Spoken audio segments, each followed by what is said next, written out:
This is the Horror Movie Show on hmpod.com, your one-stop shop for all things horrific and horror-related. Read the reviews, frolic in the forum, hem and haw over the horoscopes, and listen mightily to the Horror Movie Show with Mark and Jerry, your horrible hosts. Happy Halloween, everybody. It's Jerry here. And boo-hoo from Mark. We're bringing you another episode of the Horror Movie Show. This is our special Halloween edition. Happy Halloween. We hope you're sucking back the candy and having some sort of sugar fit right now. Sucking back something. Something alcoholic, more like. So we're going to start this episode talking about some Simpsons Halloween specials. As regular listeners will know, Mark lives for the animation. So he wanted to talk about some of the Simpsons Halloween specials. It's because there are very rarely do you find horror animations. It's true. It's true. Lots of comics, but not on TV. I went through files and I was looking at some of the old chestnuts, some of the old classics last night. I watched about 5 episodes from the first, say, 7-8 years. Yeah, same here. And I find them more entertaining. Yeah, I do not like The Simpsons. I haven't liked The Simpsons for several years now, since they switched to all computer animation. I really find that the current writing crew is just half-assed compared to the original bunch, who I thought were much funnier. One of the ways that The Simpsons has survived is, just like Saturday Night Live, is they do a changeover. They change their producers and their writers and so on. Obviously, the cast remains more or less intact. Right. But I just don't think that the current group of writers is very funny, and the latest Treehouse of Terror episode was just not that good. Yeah, they did get famous director Guillermo del Toro. That's the guy. I can't say Guillermo for some reason. There you go. I'm reading it and I can't say it. Yes, and he tipped through the animated intro to the latest Simpsons.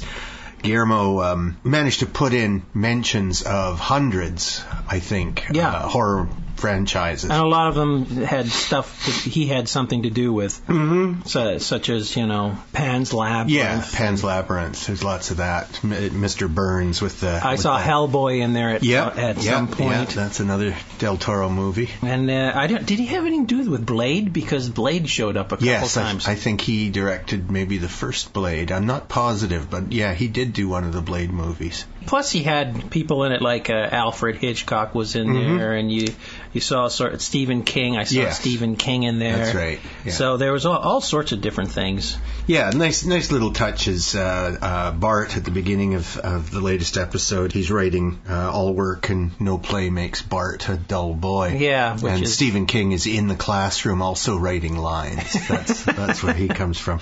I saw Gort from The Day the Earth Stood Still. That's right, yeah. He was in there as well. And Burns played some sort of a pale man from Pan's Labyrinth. Yeah, he's the monster with the eyes in the palms of his hands. Yeah. And his little slavering manservant Smithers is one of the fairies. That's right, and he eats them. Yes, he does. In this little, intro, there was a lot of eye candy. Yes, you have to really go through it very slowly. That was nicely done, but the episodes themselves I thought were lame. Let's look at some of the older ones. I saw a favorite one last night, the one where Lisa puts one of her teeth into a petri dish. Yes. And little static electricity care of Bart turns it into a thriving civilization. Yes. Yeah, microscopic civilization. Within a day, it goes from the caveman all the way through to... Beyond our science. Yes, beyond our science, where they're in the future. They're able to shrink Lisa down to become their queen. I thought it was funny because they adored her, her queen, and then there was Bart the Destroyer, the devil. Because Bart had put his thumb down and crushed a few of the little... squished some stuff. And so now he was known as the Destroyer, and then Bart ends up stealing her project and getting an A at the science fair. Yeah. That's which cute. which Lisa did not think was very fair. No, I don't know. The Simpsons Halloween specials have always been amusing, but I don't know. I'm just kind of off The Simpsons. The only thing that I really look forward to with The Simpsons is playing Tapped Out. I play that game a lot these days. Yes, you do. I do, yeah, I like it. I watched the very first one, which was aired in 1990. Mm-hmm. And the very first skit thing they did is called The Bad House. And it was them moving into this haunted house that terrible things have happened. Yeah. And this house was trying to scare them out. They would have blood coming down the walls, and you could hear him Scary say, "Get out, get out." Yeah. And then at one point, he has all of them trying to kill each other with cleavers and knives, and they're all trying to find each other in the dark, walking around in circles. And I thought it was so funny because Homer's too dumb to leave because he's got a good deal in the house, and he just does not want to leave. Price. Marge says the place is haunted, and she wants to leave. So finally, they confront the house, and Lisa says, maybe if we get to know you, we'll all get Let to us be in. We'll be nice, become friends, even become to love one another. And the house thinks about it, says, "Let me have a minute." And they go outside the house, and the house destroys itself. Shuts itself down. Yeah. I thought that rather than live with the Simpsons. Yes, rather than live with the Simpsons, it decides, and it was atypical of the Poltergeist movie where the house kind of collapses into itself. That's right. Over the burial ground. Yeah. Oh, they've done parodies on probably the majority of straight horror movies. Yeah. They did a nice one of Dracula. Yeah, that's right. Where Burns plays Dracula. They're doing the Bram Stoker's. Coppola's version of Dracula, and perfectly done, because it seemed like every single Simpson character belonged in it, had a part in that movie. And I like the fact that when Homer's killing him in the coffin with a stake, and he's hammering away, and Lisa's watching, he says, "Dad, that's his crotch." It's groin. It's groin. Yeah. Oh. He moves it. My bad. That was so funny. That didn't wake Burns up, though. No. Nothing there. No. And after Homer has killed the vampire Burns, and he's turned into a huge mass of mush, he comes back just long enough to say, "You're fired." Yeah. At the very last second. That's it. Dope. One more dope. Another one I really liked was the King Homer one, where they do a parody of King Kong. Oh, yeah, that's right. Yes. Which was, it was made in black and white. Right. And Homer plays King Kong. Yeah. And quite funny. Marge does the Fay Ray character. And the famous line from Smithers, semen and women don't mix, sir. Mm-hmm. I don't think semen and women mix. Yeah. So I know what you think. That was a classic line way back then. And they got away with all sorts of things. At one point, they had this monkey paw, right? Yes, the I saw monkey that one paw. last night. And Bart is saying an incantation, and the first one was all these quarterbacks or something like that. And then the second incantation, he's naming off condom brands, Ramses, Trojan. Yeah. And it's like, back in the day, I mean, that was pretty damn risque. I don't know. We're talking about the 80s. We're not talking about, the 1950s. No, but even then, the censors were they really, really were hard on The Simpsons. They did not let them get away with stuff, right? They were constantly battling censorship. I've never found The Simpsons shocking. Shocking, perhaps, for small children to watch it, but I've always thought it was pretty wholesome overall. Yeah? Yeah, I mean, the semen line, you're only going to get that if you've got a dirty mind anyway. Well, yeah, and the condoms, if you don't know brands of condom, then you wouldn't get that joke at all. I think it's pretty simple stuff. All right, we've got some movies to talk about as well for our special Halloween episode. Boo! First movie we're going to talk about is called Evidence, a 2013 movie, directed by, and let me pronounce this carefully, Olatunde Osunsanmi is the director. The writer is John Swetnam. Stars Dale Dickey as Katrina Fleischman, the occasionally terrific Radha Mitchell as Detective Burkes, Stephen Moyer as Detective Reese, and Harry Lennox as Ben the bus driver. This is a weird movie. It's a real, it's a movie with a real split personality. Yeah, well, it's kind of like two movies in one. It is. It's two movies, and they've sort of mashed them together. On the one hand, you have Radha Mitchell, who was she was the pilot in Pitch Black, for example. She was also in those movies about Silent Hill. She's in those movies. She's a detective in this, and they're on a case, and what they've got is various cell phones and closed-circuit camera footage of a gruesome multiple murder scene. So the detectives are watching this, and they're trying to figure out exactly who did the murders, and there's lots of red herrings. And bit by bit, until the end of the movie, it's just the cops examining this evidence and getting closer and closer to who did what to whom. Yeah. But more than half of this movie is the young folks, your typical group of young men and women who are stranded with a broken down bus, and there's some kind of maniac running around outside the bus. They find themselves stranded near a mining site. Yeah, sort of an abandoned sort of a mining industrial site. It says in the IMDb it's a gas station, but it's not a gas station. No, it's like there's shops, tool shops and things like that, where they do heavy tool making and fixing of heavy machinery and stuff like that. So it doesn't really matter where they are. They're just in some little abandoned way station. And there seems to be a lot of abandoned vehicles all over the place. Yeah. Well, because people keep dying here. I'm thinking. You assume.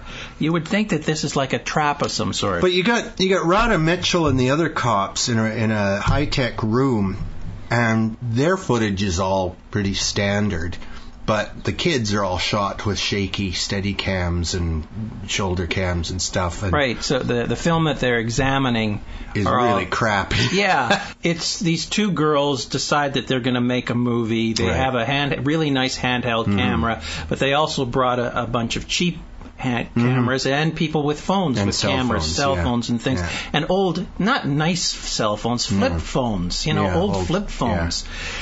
And so with all this different video footage, these policemen, or whatever they are, detectives, are going through this footage, and as they see something, they'll freeze it, enhance it, look around, and try to figure out who's doing what and when it's happening. So you're getting a picture of the story that occurs from many different angles because you have different cameras that we're looking at. It's quite cleverly done that way, but the footage is so awful. It's ugly to look at. Some of it is, very clunky and just not a very well made movie. Yeah, and of course the timing is all over the place because somebody's each new camera starts at a different time. Exactly. So sometimes you see somebody in the distance and you'll see that they have a camera, and then later on you'll see the footage that was being shot there. Yeah, or you see people and we've already seen them die. Yeah. But here they are on somebody else's camera doing something else. So there are lots of red herrings, and I wasn't sure who. I was surprised by who done it. I thought it was really cheap. Yeah, it is cheap. Yeah. I mean, I didn't like a well-made movie. No, I just thought that the ending was just. You're trying to sit there and figure out who's doing what. Yep. And then they just out of left field, they throw something in at the last second, and you go, come on, how are we supposed to ever guess that? Oh, okay. Yeah, I see what you mean. It's like, if we're trying to be like the policeman and try to figure it out with them, and then there's no way you're going to figure it out. Right. It's just cheating to me. It is, I see what you mean. That's cheating. Yeah, no, I certainly wouldn't recommend it. I didn't see who they were going to choose, but you're right. They deliberately introduce elements that are right out of left field. It had the feel of a TV show. Mm-hmm. A brand new. Like I've been watching a bunch of new shows that are. So when I was watching this, it just felt like a CSI kind of show. Right. Yeah. And I like the beginning where they come in on a helicopter and it's like everything's frozen. Mm-hmm. It's the cops on site taking evidence and things like that. Right. And everyone is frozen and the camera is shifting from a real far shot all the way through them. And that was a really cool effect. Mm-hmm. I really enjoyed that effect. Frozen 3D moment. Yeah. So I said, hey, this is a pretty cool movie. But then I found the ending, like I said, that pissed me off. Yeah, it degrades. The shot at the beginning, perhaps it's supposed to represent that this is the slice of time that the police are going to examine, but really it just sort of stands out as a really cool effect that they were able to stick in somewhere. Yeah. But it didn't really have that much to do with anything. No. Not at all, but it was real cool effect. Yeah. I liked it. There's bags of red herrings, as I say, in this movie. Now, the next movie is an Asian-made movie, 2012, Ritual, written and directed by Joko Anwar.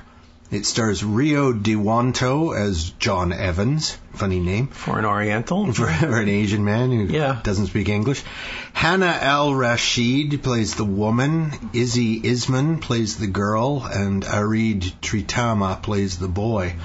I thought this was a well-done movie. The story, as it's described on IMDb, what you'd gather from watching the first half of Ritual, it's about a father who's trying to rescue his family out in the woods.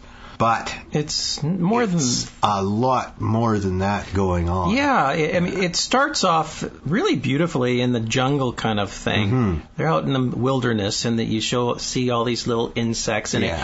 And it comes across this site, and all of a sudden, this guy pops out of the earth. Yeah. And he's been buried to death. Yeah.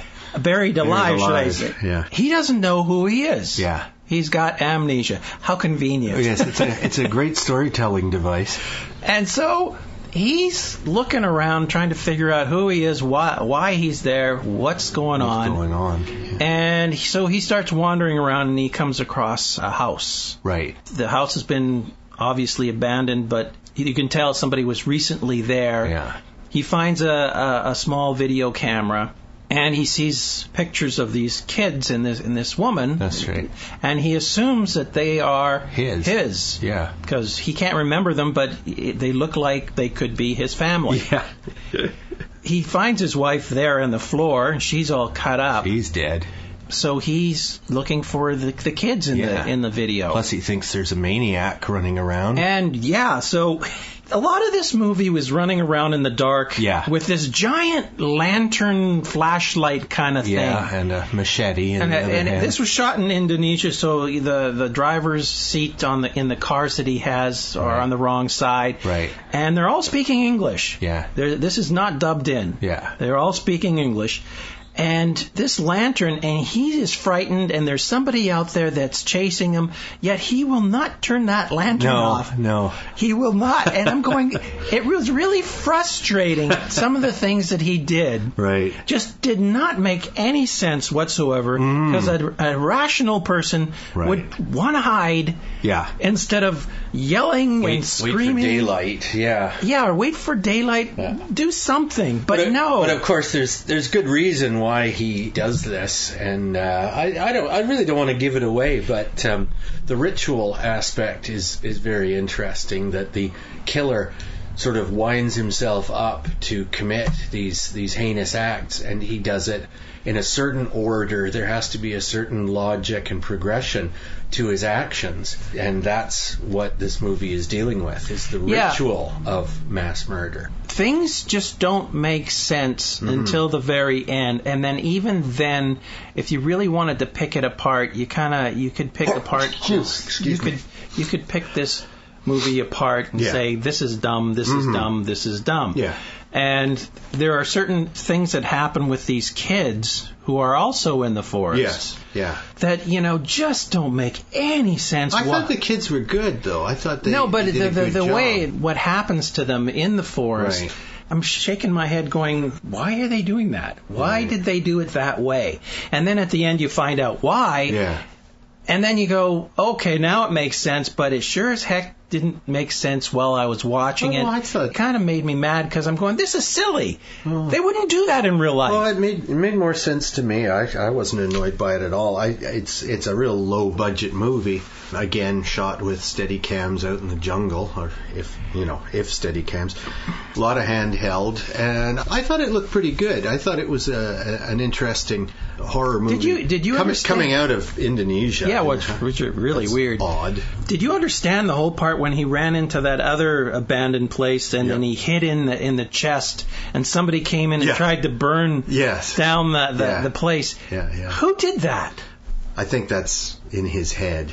I'm pretty sure that a lot of what happens to him is in his head. He believes himself to be a victim at first, and of course it's all part of the ritual. Yeah. Yeah. And I found that there was a lot of walking around. Yes. And when he was driving, that one section where he's driving in the middle of the forest seemed to last forever. Oh, really? Yeah. Oh, I didn't notice. He kept driving and driving and drugs, obviously, and listening to the radio, I'm going, geez, when's he going to get to the place? Where is he going? And where did he get the car? Oh, I didn't find it as slow as you did, obviously. The first half hour really entertaining, but then things started to not make sense for me. All right. And then at the end I'm going, I understand because it's a big twist. Yeah. But would it really have played out like that? Well, I think I liked it more than you did. Our next movie is from 2012 as well. It's called The Conspiracy. It was written and directed by Christopher McBride. And I only bothered to write down the names of the two main characters. Aaron Poole plays Aaron. James Gilbert plays Jim. And these are old, long-time buddies who are making a film about conspiracy theories. Yes. And they start digging into one specific theory, sort of a Bilderberg group conspiracy theory. And they start getting, obviously, too close to somebody's bone because now their lives are in danger. Suddenly, places are being ransacked and things like that. They interview this one fellow who is spouting off all sorts of conspiracy theories. And he's the big nut. Yeah, he's got one of these rooms where he has filled every inch of the wall with newspapers, clippings, and strings and things connecting them all together. It's like A Beautiful Mind. Yeah. And they interview him a couple times, and suddenly he disappears. Yes.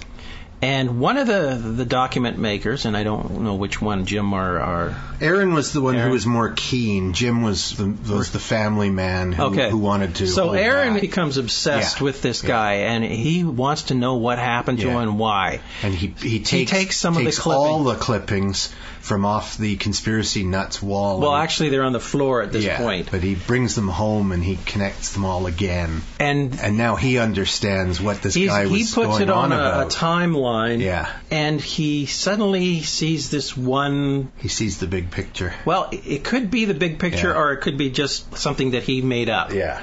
And it has to do with this one club. Yeah. What was it called? The TARDIS Club? Oh, whatever. It's some made-up name, but it's sort of along the lines of the Bilderberg Group, which is a group of the super wealthy, super influential who get together once a year. And according to conspiracy nuts, the Bilderberg Group people are getting together and figuring out the world order for the coming year, and well into the future. And they want to create a new world order with one kind of ruling caste. Yeah, exactly. As if all rich people are working together to keep the poor down.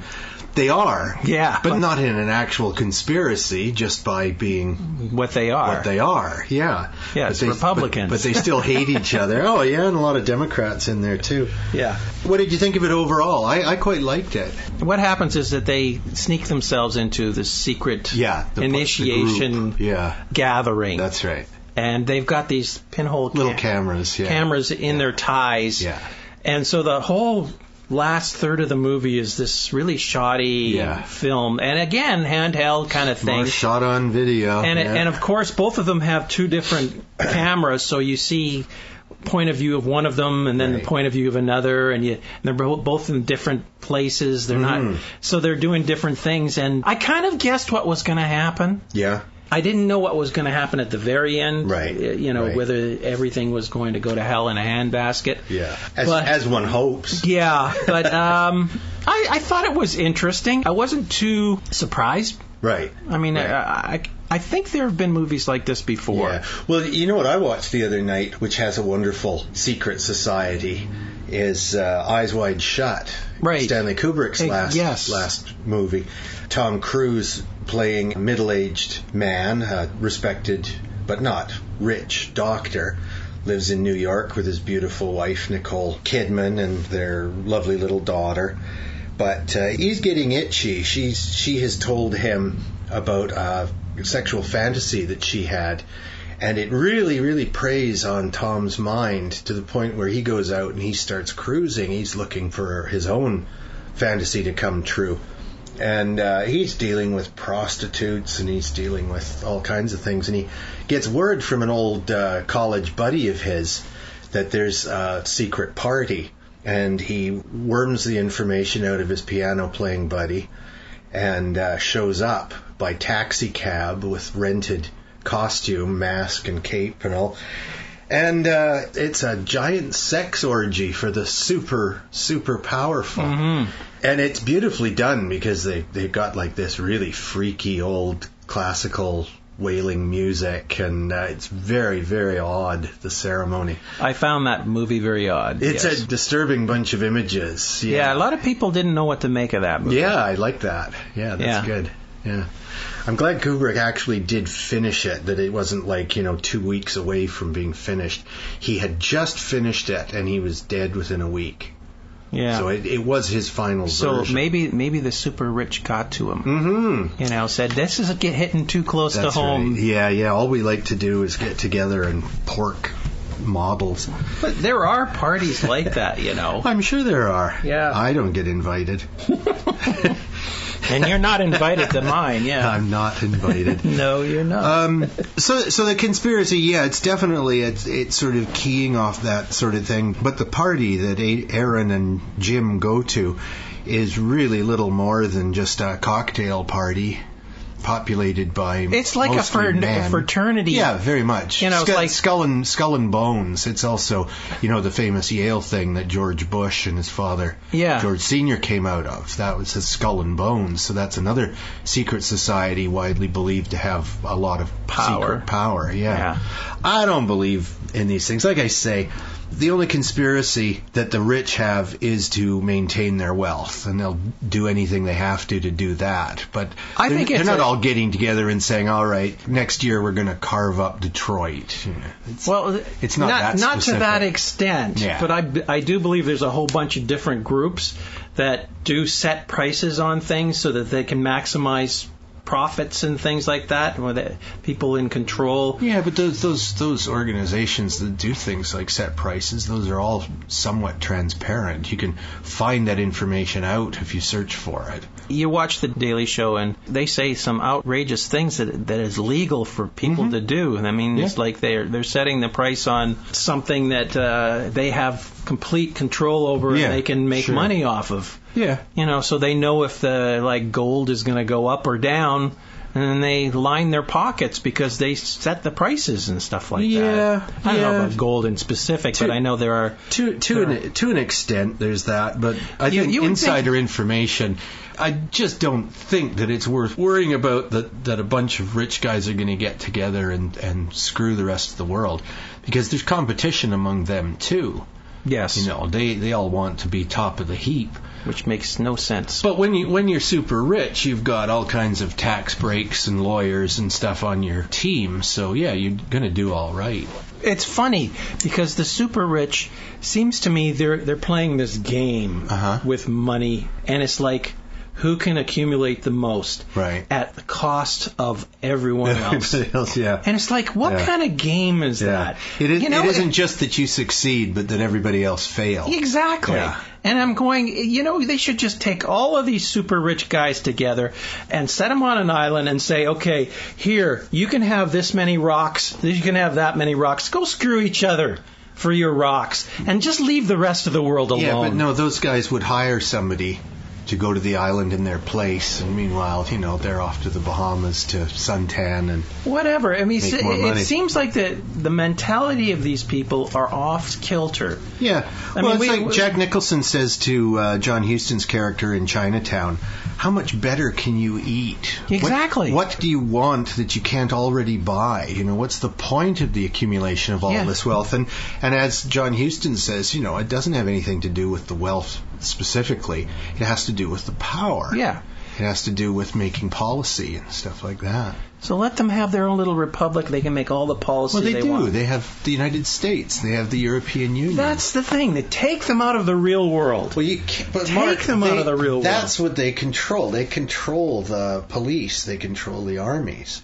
It's insane. It may be insane, but it's reality. I mean, where did the government go that's supposed to be for the people? Oh, it's never been for the people. That's what all governments are supposed to be. Yeah, I mean, that's where communism came from. That it was supposed to be for the people, and it just doesn't work. It seems like those in power want to maintain power. There's always greed heads who want more than the next guy. I think it's greed. It's simple as that. It's just greed. It's not power. It's frickin' greed. No, it's greed for power. You need the power to get done what you want to do to maintain your position. The thing is that what do they want to do? They just want to suppress everyone else. That to me is a stupid way of looking at life. All right. Well, rich people, be warned. You've pissed off Mark. Yeah. And he will be coming after you. With all the power that I can gain. With all the power that he has in his shoes. That's right. I'm going to gain so much power, and then I'm going to lop all their heads off, and it'll be a great horror movie. And that's the other thing. The powers that be have sold us a bill of goods that any of us can join their ranks. Yeah. And of course, that's not true. You can't. You're never going to be allowed. Well, do you think Bill Gates is allowed? Oh, yeah, but he made his money himself. Yeah. He wasn't born into it. He didn't inherit it. He's not old money. He made a lot of money, and these days he's doing a lot of good with his. Yeah, I love it the way that people say that he was supposed to be the Antichrist. Yet, from all the people, the rich people that I know of, I mean, a lot of people were saying that. And from all the people that I know, he's probably the only rich person that's actually doing a lot of good. Well, there's quite a few. Warren Buffett does a lot of charity. Of course, Warren also supports some unsafe work sites overseas and mines and so on in the third world that are just destroying the world. Yeah. Anyway, being rich is such a terrible thing. I just feel sorry for them. It's not the richness of it. It's what they do with it. Yeah. If a person has $10 billion and all he can think about is, with all my chains of grocery stores or whatever it is, I'm trying to screw all of my employees out of their pensions, out of the union, screw the unions, and they can't even have a good life. I mean, it's like, what the hell is this person thinking? Yeah, well, those people live in a rarefied atmosphere. I don't think they make these decisions specifically to screw working people. This is the advice that they're getting. This is the way that tax codes are set up. People are working for them to maximize their profits. And it's like Hitler didn't order the building of death camps to murder Jews. He said he'd like all the Jews gone. So a rich guy says, I'd like to make more money. And the people working for him then implement tactics to make more money, which generally means that working people are screwed, or they do shortcuts around regulations and environmental concerns. But it isn't that the super rich sit around in their penthouses thinking, how can I make my workers suffer? I mean, nobody thinks like that. What, are they blind? They don't see the repercussions? Yeah, they are blind to it. Of course they are. You think they're going to Safeway? They don't go shopping themselves. They don't see the way people actually live. They aren't in a vacuum either. But they are. No. Of course they are. You're trying to tell me they don't get out? No, they don't. All. They don't know what it's like to go to a movie in the evening. The movie comes to them. They don't live in the real world. I don't think so. I think I mean, if they don't. So you think it's pure maliciousness on their part? I think in some respects, yeah. And in fact, most respects. So. I think they do what they do. So why aren't they trained to think, well, okay, I've got enough money for the rest of my life, and my family will be taken care of for 10 generations. Well, that's personal morality. It's time to do something else. Who's going to train them, Mark? Some government agency? I don't know. But you can't have people stepping on wealth. It's supposedly the American system is based on allowing people who make wealth to make more of it and stimulate the economy that way. That's the theory. That's the Keynesian obviously economic theory. But it's not working because they aren't supplying jobs for the people. They're shipping out the jobs to cheaper markets. Oh yeah, no, that's where the government should have stepped in. NAFTA was a bad deal. I knew that was a bad deal for my country of Canada because the U.S. was all for it, and I thought, uh-oh, something's wrong. If they're for it, I don't think I am. All right, well, let's get off the scintillating topic of the super rich and why they're all assholes. And, I'm sure some of them are nice. Let's look at one more movie. Mark hasn't seen this, but I saw it. It's called House of Bad, directed by Jim Towns, co-written by Jim Towns and Scott Frizzell. It stars Heather L. Tyler as Teague, Sadie Katz as Syra, Cheryl Sands as Lily, and the only other actor I bothered to jot down was Clint Jung, who plays Tommy, sort of a hoodlum. Now, at the beginning of this, there are three sisters, and one of the sisters, the one, Sadie Katz, who plays Syra, she works as a stripper, and her and her sisters have come up with a plot to steal a big suitcase full of heroin. And the oldest sister, Teague, got a plan to keep the three of them safe. So you have Teague and Syra are full sisters. Mm-hmm. And then they have a little half-sister, Lily, played by Cheryl Sands. So Teague figures, well, what we'll do is we'll go to the old family house that the two older sisters lived in when they were kids. And we'll hide out there. Nobody knows that it's been there. There hasn't been electricity to it for 10 years. They'll never find us.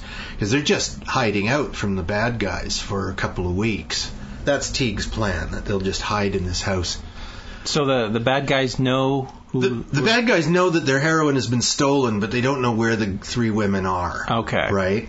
They know that they took it, though. Yes. Oh, yeah. The girls are in fear of their lives. Okay. So the house basically is the one where Teague and Syra were horribly abused when they were children. Well, that makes sense. Yeah, by the father. That's the first place I'd go if I was hiding out. That's right. You want a haunted house. But it's nicely done because whether the house is actually haunted, there really isn't anything supernatural going on, but the ghost, so to speak, of the father, who is there, he is played by an actor, and they're haunted by what the father did to them and how he permanently changed them.